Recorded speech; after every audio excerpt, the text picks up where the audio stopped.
I'm not that I expect you to understand, Max. I mean, you believe the Earth is flat, right? So we just had that discussion before coming on, like, Franny. How serious are you about having a boxing career? How serious? Remembering your age, I think it's 37, 38. How serious? Yeah. How serious are you in having a boxing career? Right? No. He even tried to Superman punch him. Yeah, on the guidance of Mike Tyson, it said stick it on there. Superman punch him? Yes.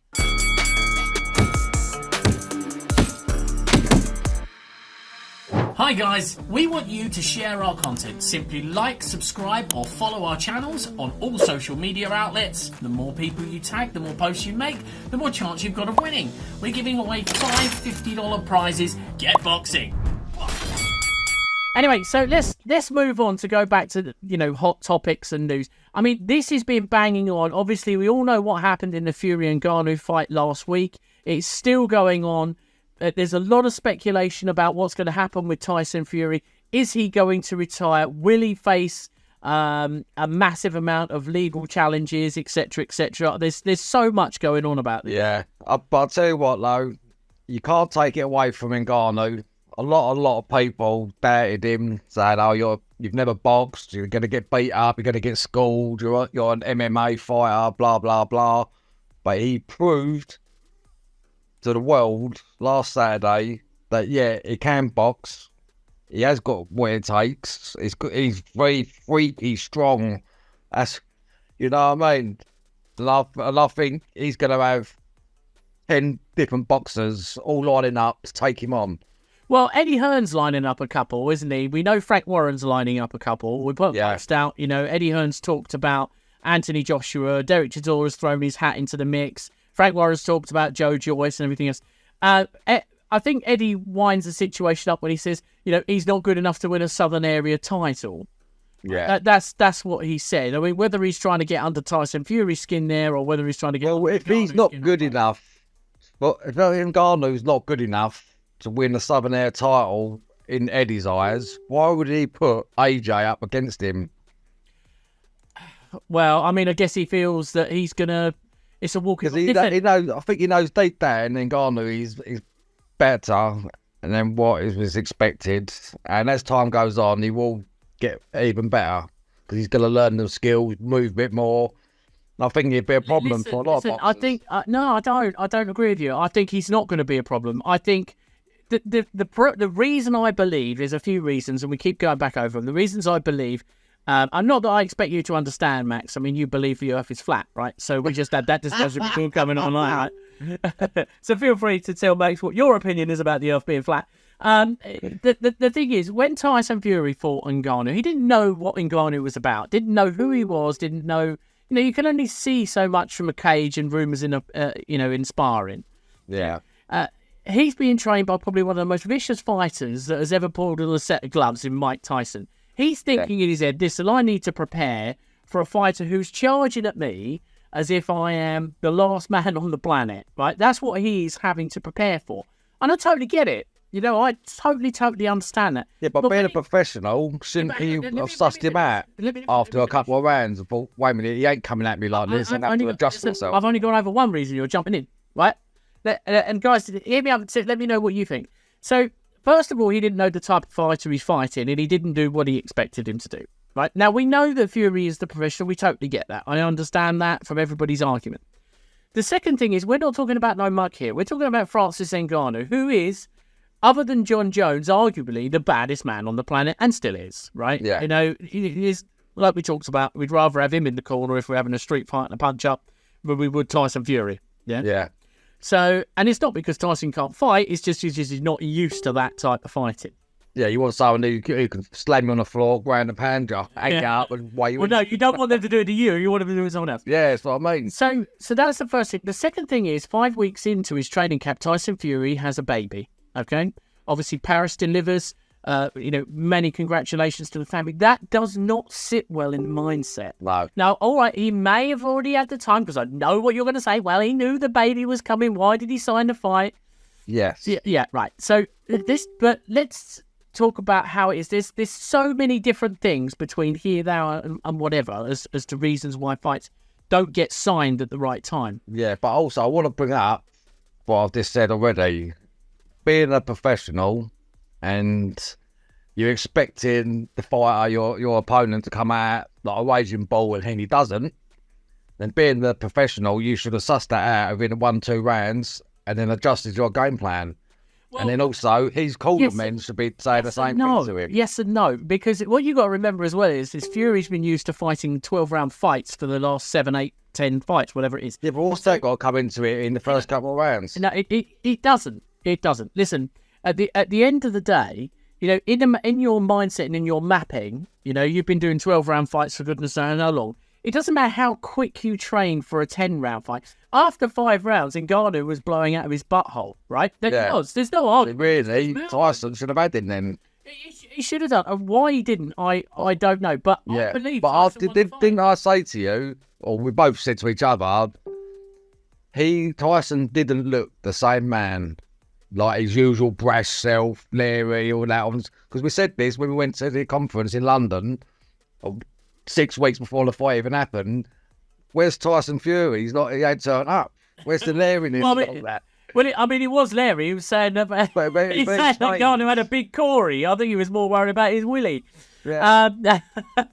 Anyway, so as a result, obviously we all saw the fight. Me and Max, we argued about it last week. You know, Max was wrong, I was right. That's the normal way of things.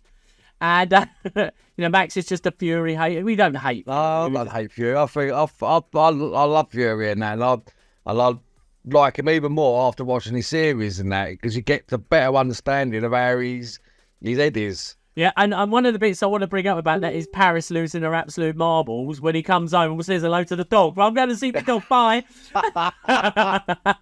I mean, you know, I love him. I think we ought to go up to Morecambe. I mean, you offered him a sparring session, which won't be much of a sparring session. It'll be a splatting session, as in you get. Listen, I think I'm smaller than him, more agile, and I can run away. We're not quicker than him. Yeah, but that ring's only about 18 foot square. It's anyway, not like I run under his legs. And you just hope that he has arse. Listen, I'll double jab him and left hook him. Yeah, right. Anyway, so you know, when we were sitting there, let's move on, because obviously we're stuck on the Tyson thing. What's going to happen next for Tyson? I do think he needs a rest. I think he needs time away, really clear his head, see what he wants to do moving forward. As a selfish think of nothing but from family from now until February. Well, I think now until at least January 2nd. But I think, you know, No, I don't think he should even think about it. I think he needs a good 8 weeks, 9 weeks of thinking of nothing but his kid. Yeah, but I think that's what's going to happen. But I'm just saying, you know, earliest 2nd of January, get Christmas, New Year out the way, recover from the hangover, and then seriously think what you want to do. For me, if you want my opinion, there's going to be a 2-fight deal. I think they're talking about with the Usyk deal, because Shane mentioned it. So I think it's going to be Usyk 1, Usyk 2 for the rematch. And then all I can see, there's only 1 fight left for this man. And it's only 1 fight for the British public, not really for the world public. Well, maybe, depends. And that's the Anthony Joshua fight. If we don't see it, we don't see it. But I just think that for me would be the legacy of a Tyson Fury. And that's pretty much what I'd want to see. Guys, if you agree with me, hit me up in the comments. Let me know what you think. You might think I'm mad, but I'd like to see it like that. That's just me being selfish, because there's never going to be a time when there's no competitors left. Ever. Yeah. I might actually have to agree with you. Don't like to, but I think you're right. I think the 2-fight deal with Usyk and then rocking it out with AJ. Yeah, absolutely. You know, it doesn't have to be a rematch with him. Just got to rock it out. Winner takes all. Absolutely. You know, the winner takes it as the bragging rights. And you know what? I'm definitely not a Fury hater. I'm a massive fan of Fury's, but I think he's taken an awful lot of backlash for this, and everyone's going, you know, Ngannou to win with odds of 1,000 to 1 and all this other old crap. Who's the sausage now?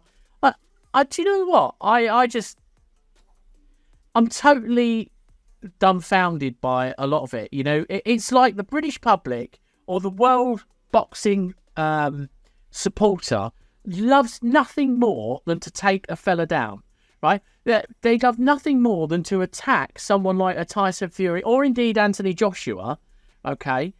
And when you still look at the stats, Right. whether you like the agreed to, whether you agree with the decisions or not, the man is still undefeated. Yeah. I'd love But a to- lot of people say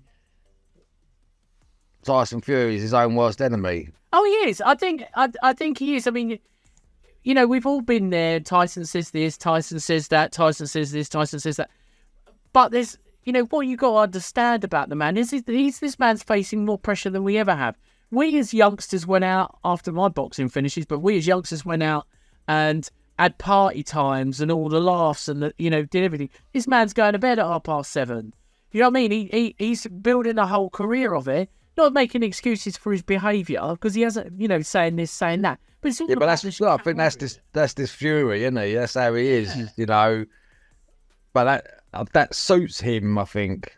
Yeah, but I think that the boxing people are so quick to jump on it. I know that, you know, everybody's going to jump on it, and I know they're going to have an opinion. And I keep telling, you know, like I told Connor Ben when we were there at the gym over in Ongar.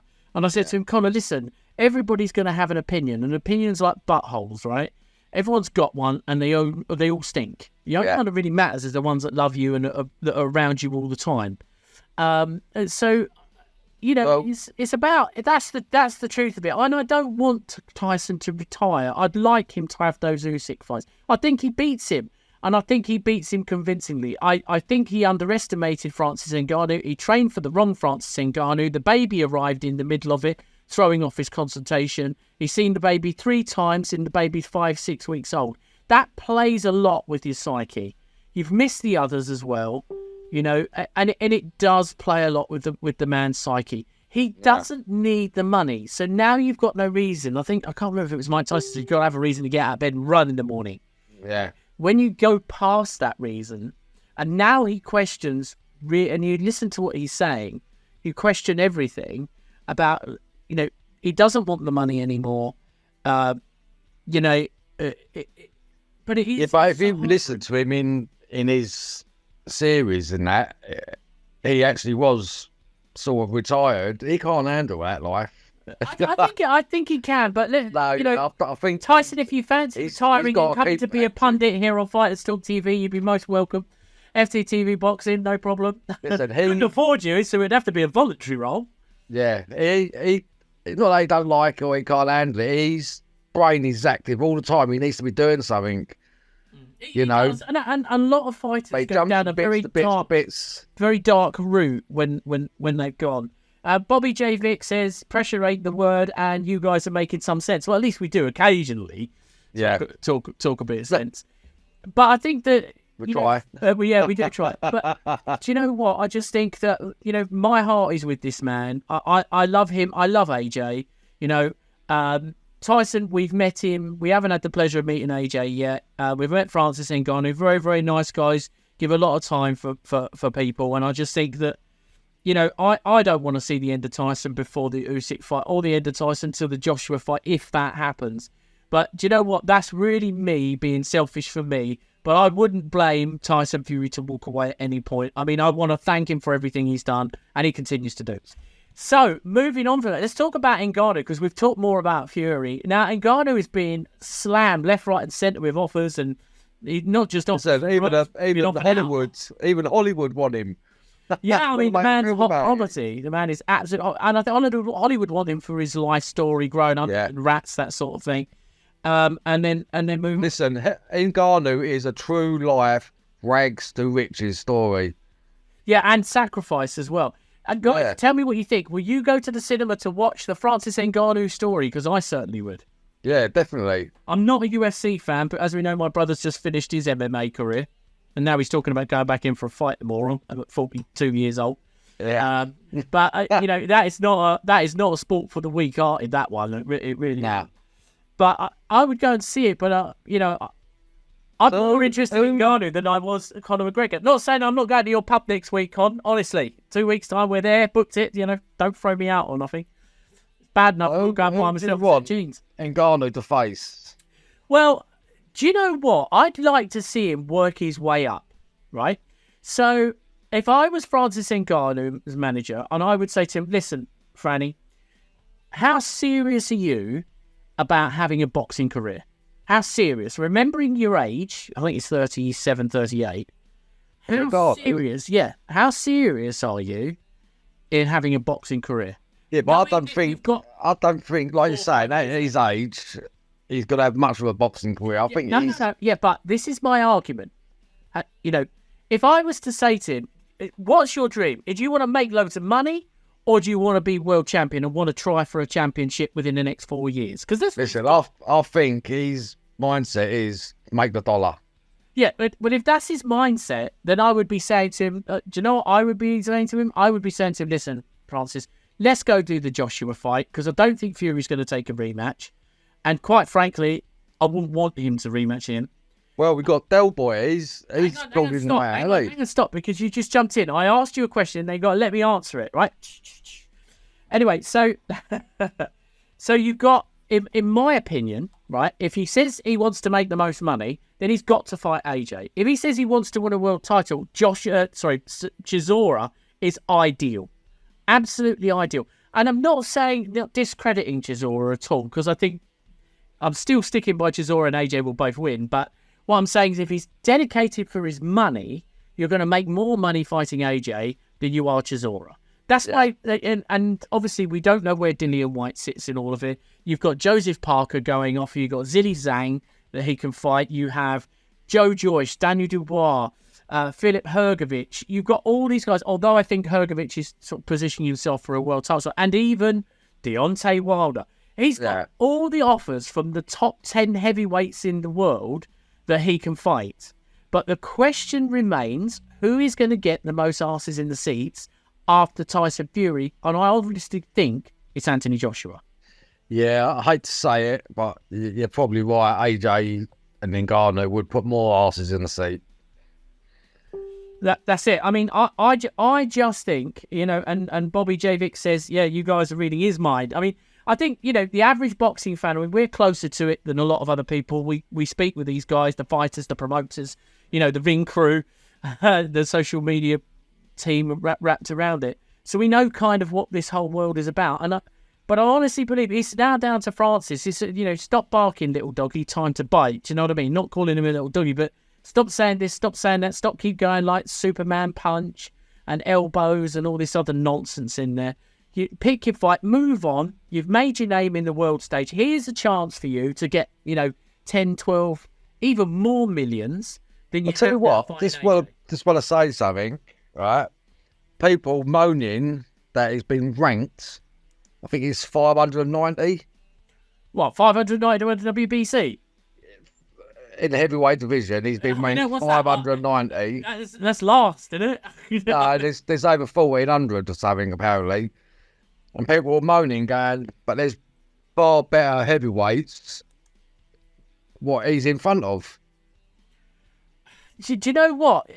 Yeah, he is. I mean, the thing is as well, the bit that gets me with the whole of that is, I mean, he's been ranked. He's fought the heavyweight champion of the world. I mean, that probably is part of what's going to necessarily happen anyway. Yeah, because the deal was changed that night, wasn't it, for it to be ranked? Yeah, but as a proper fight. But remember what I told you: boxing is about money. It's the Benjamins, guys. It's all about the Benjamins. No matter how we paint it, what we want to see as fans won't necessarily happen because it's all about the Benjamins. That's definitely the point, and that's what I'm saying. We need people like Francis Ngannou who bring people into the sport. We need people like Logan Paul. We need people like Tommy Fury, Jake Paul, KSI, who are bringing people into the sport. I don't necessarily agree with them labeling it championship boxing, but we do need that if the sport is gonna continue and it's gonna grow and be successful. You need the people who attract the audiences, and this is my point. Francis Ngannou will fight the top 10 heavyweights because it's all about the Benjamins. Yeah. It's nothing to do with his ability. I'll tell you what. Tell you, the first guy he fights, real guy. I mean, we're not talking about Tyson Fury now. Let's move away from the Tyson Fury. The next fighter he fights is going to know a lot more about what he's able to do in and out that ring. They're going to look and they're going to say, Ngannou was blowing out of his backside or from round 5 onwards. So they know that. They know that they can take it easy for the first 2 rounds because Francis Ngannou isn't coming forward anytime soon. No, but what you got to remember is he's got a deadly punch, and not every man is going to be able to take that. Yeah, listen, you can have the hardest punch in the world, but you ain't landing it. It don't matter. Chisora's like punching a brick. Right, let's be honest. He's got probably one of the hardest chins in boxing. Right, we've seen him. Usyk couldn't deal with him, but Ngannou is not aggressive. This is what I said to you. Remember when I said that it's total mismatch with him and Fury? They took away 90% of his tools. They took away the ability to ground and pound. They took away the ability to kick. They took away the ability to elbow. Except they gave that to Tyson Fury to carry on, son. Yeah, but why you've got on? They took away all his superpowers, and he's going to be absolutely useless. What did he do? Well, he went toe to toe with the jab. He did not go toe to toe with the jab. He did not go toe. Did he get put away? Did he get put down? Was he hurt? He didn't. No, he didn't. But neither was Fury. Right, but who got put on his ass? But yeah, hang on. We're not going back to that because it doesn't matter if he got put on his backside or not. But it feels like you're discrediting Ngannou. So that the next man is actually going to better him. Is going to better him. They know Derek Chisora will train for that fight. If he takes the Chisora route, he will train for that fight and go, I know he's not going to rush out at me. I know he's got a problem with his cardio. Yeah, but he might. He might just take it easy against Fury. Listen, he's going to be the same. Right? No. He even tried to Superman punch him. Yeah, on the guidance of Mike Tyson, it says stick it on there. Superman punch him? Yes. Yeah, but he ain't gonna. This is what I'm trying to say, right? This is what I'm trying to say. The next person will be more educated as to who they're fighting. Yeah, so it's up to. This is what I say, Ngannou. If you want to make the money, Francis, we met you, lovely man. You want to make the money. My advice: take the AJ fight. You want to have a boxing career with a potential championship or a belt, whether it's obviously going to be world heavyweight champion or not, we'd have to see. Then you've got to go the Chisora route because you've got to prove and deal with these fighters at that end before you start stepping up against Hrgovic, Chang, Joyce, AJ, and the ultimate prize, Usyk, and the ultimate prize, getting your revengeance on Fury. Because let me tell you, Tyson Fury will be a different fighter should he fight him this time round, because he knows what is likely to happen. Yeah, but I don't think that fight will happen anyway. No, rematch. Yeah, but I mean, this is my thoughts. Top 10 guy, top 15 guy, top 20 guy will actually humble him. Just like Bobby says, humble him. He will, and it could be an embarrassment. So, Francis, you're either going to go for the money and probably get 2 fights, maybe. Yeah, because you. Listen, if he's going to get 10, 15 million per fight and he only has 2 fights, he's made for life anyway. Yeah, does he care? No. This is the point. It depends on what the fighter wants. Do you want legacy? Or do you want cash? If you talk with Tyson and you talk with Conor Benn and then talk with others, it's cash after you've got to that sort of point. But legacy is always important. But it's certain things that are important to certain guys. Anyway, so that's our point, guys. Don't forget, if you want to have your say on that fight. We're talking about One sec. rivalries. If you want to have your say on the Fury and Ngannou fight, download the Fighters Talk TV app. Go to FighterstalkTV.com. It's totally free. It doesn't cost you anything. It's got no adverts on it. You can watch the fight and have your vote, have your say. No. Anyway, guys, thank you very much for joining us for another weekend of Boxing Bantz. It's been an absolute pleasure to go on Facebook for the first time. We switched from YouTube to Facebook. Thank you very much for joining us. Thank you for all your comments. Really appreciate it. Don't forget, go over to Fighters Talk TV. Download the app on iOS or Android. You can find it in the relative app stores. Just search Fighters Talk TV. Have your say on the fights. Watch the fights. And give us your opinion. And the best thing, it's free. It is. And we deliberately haven't put any adverts on it yet. I'll use the word yet. We might put a little banner on it somewhere if we get some nice person who's going to sponsor the channel. But anyway, thanks very much, guys. And look forward to seeing you again next week. But we'll probably see you again in a couple of hours' time when we do the live show of Got Chinned. Which is where we sort of show you all the fights that happened over the weekend to give you our expert opinion, because we both got chinned over the lifetime. Thanks very much. Take care. God bless, and see you again next week.